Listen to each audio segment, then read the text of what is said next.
اپنی کریشن سے بھی پہلے اسرائیل امریکہ اور ویسٹ کی پروکسی رہا ہے۔ 1948 میں جب اسرائیل کی ریاست کو زبردستی بنوایا گیا، اس سے پہلے بھی انہی لوگوں کی، جو زائنسٹ لوگ ہیں جنہوں نے یہ ریاست بنوائی تھی، ان کے بڑے زبردست ٹائز ہوا کرتے تھے یو کے ساتھ اور باقی کی جو یورپین پاورز ہیں ان کے ساتھ اور امریکہ کے ساتھ، اور انہی ٹائز کو استعمال کرتے ہوئے انہوں نے اسرائیل کی کریشن کا یہ جو آبجیکٹو تھا وہ حاصل کیا۔ تب سے لے کے آج تک ہوتا یہ رہا ہے کہ ہر وہ قوت جو کہ امریکہ اور ویسٹ کے خلاف ہوتی ہے، آٹومیٹیکلی اسرائیل اس کو اپنے لیے تھریٹ کنسیڈر کرتا رہتا ہے۔ ایران آپ کے سامنے ایک ایگزامپل ہے۔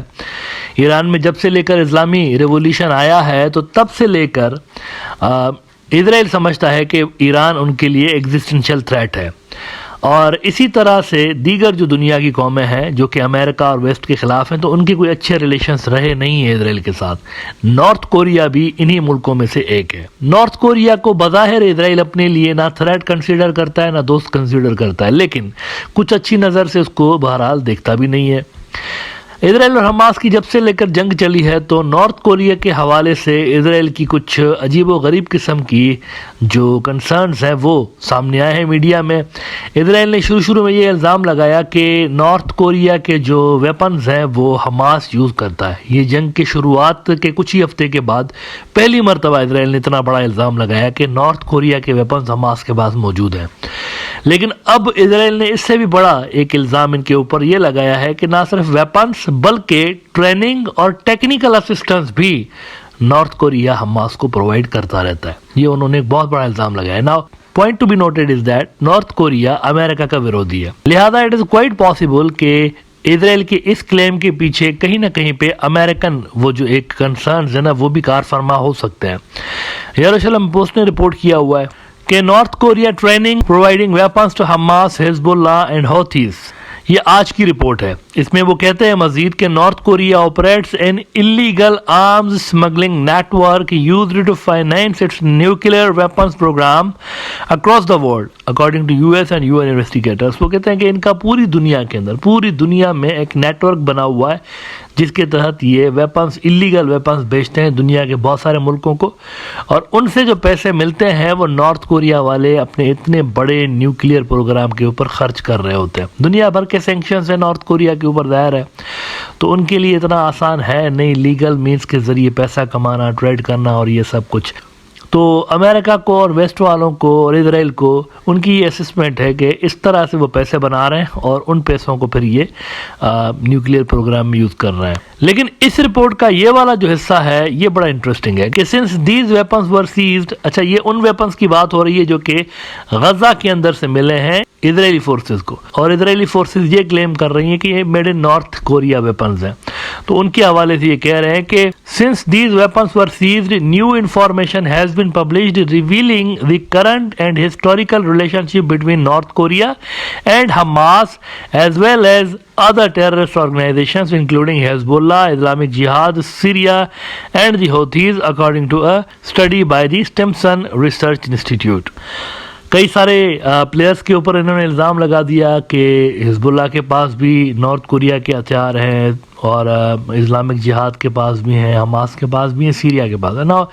سیریا ایک ایکسیپشنل کیس ہے۔ ویسے سیریا جو ہے وہ ہسٹوریکلی رشیا کے قریب رہے ہیں، اور رشیا اور ان کے اچھے ٹائز ہیں آپس میں نارتھ کوریا کے ساتھ۔ تو سیریا نے ایز اے کنٹری اگر ان کے ساتھ ڈیل کیا ہے نارتھ کوریا کے ساتھ، اس کو آپ اللیگل نہیں کہہ سکتے۔ ہر ملک کا حق ہے اس کو جہاں سے کوئی اچھی ڈیل ملتی ہے ویپنس کی تو وہ لے سکتا ہے، لیکن حزب اللہ، اسلامک جہاد اور حماس کے بارے میں جو وہ بات کر رہے ہیں نا، that is some thing different. اور اسی لیے نارتھ کوریا نے کیٹاگوریکلی ان رپورٹس کو رد کیا ہوا ہے۔ انہوں نے کہا کہ یہ جو اسرائیلی بول رہے ہیں یہ بالکل جھوٹ بول رہے ہیں، اور یہ خود نہیں بول رہے، یہ امریکہ کی زبان بول رہے ہیں۔ ان کو امریکنز نے بولا ہوا ہے تو انہوں نے امریکن رپورٹس کو ریپیٹ کیا ہوا ہے۔ یہ نارتھ کوریا انہوں نے ریسپونڈ کیا ہے اس طرح کے الزامات کے اوپر۔